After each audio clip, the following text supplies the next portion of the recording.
Hello everyone, and welcome back to another session of Dark Souls 2 PvP and another weapon showcase. This time I am using the Zweihander, the Zweihander. However you want to pronounce it, you guys know what weapon I'm talking about.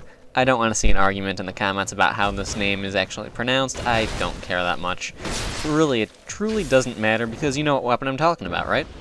Good. So, getting started with this weapon. It requires 24 strength and 12 dexterity in order to wield.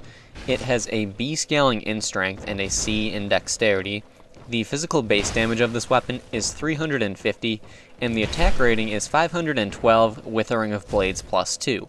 So without it, that is a 462.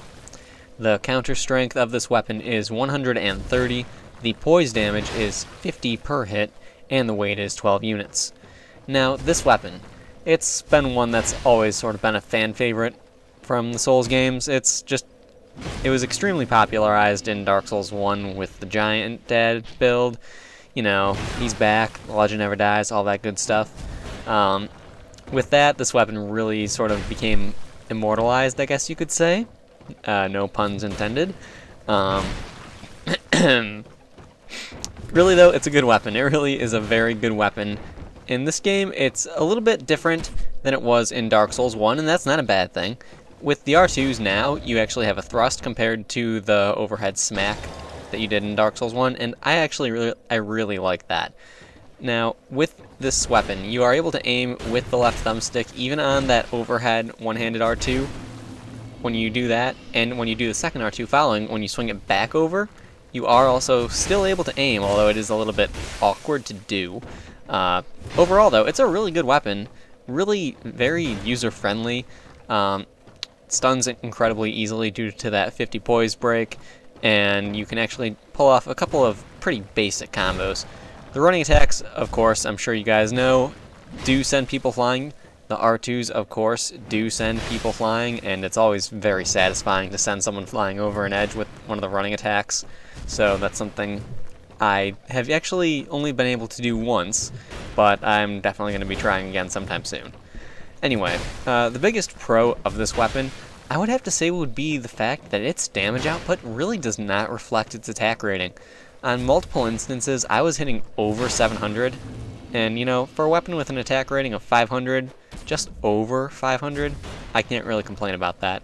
That attack rating is very good. Another huge pro of this weapon will be the fact that the majority of its attacks are very wide horizontal slashes. Because of that, you're able to hit opponents at a huge distance away from you and at extreme angles.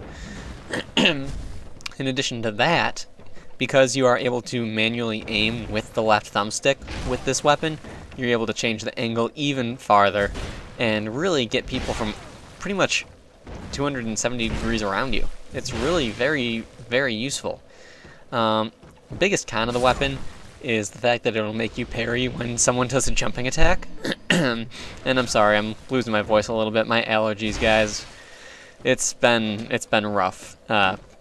Anyway, the biggest con, seriously though, I would have to say that the biggest con of this weapon would probably be either the swing speed or the weight.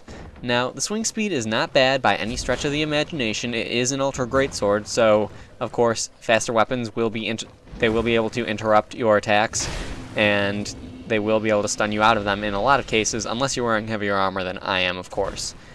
In addition to that, the slow swing speed also can play a factor in the fact that people will easily be able to dodge this weapon.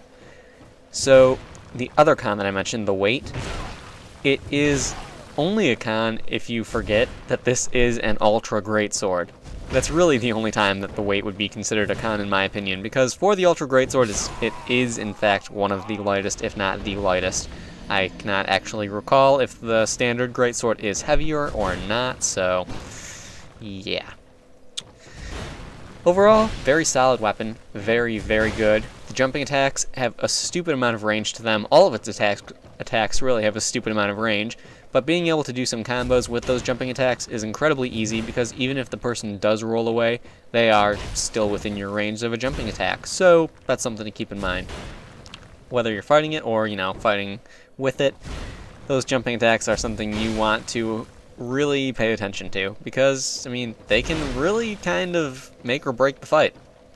Anyway, there is one fight left after this. This is actually the last fight right here. I hope you guys enjoyed the video. That was a pretty good parry he got on me right there. I hope you guys enjoyed the video, found it helpful in one way or another. Please like, subscribe, and all of that good stuff, and I will see you guys next time.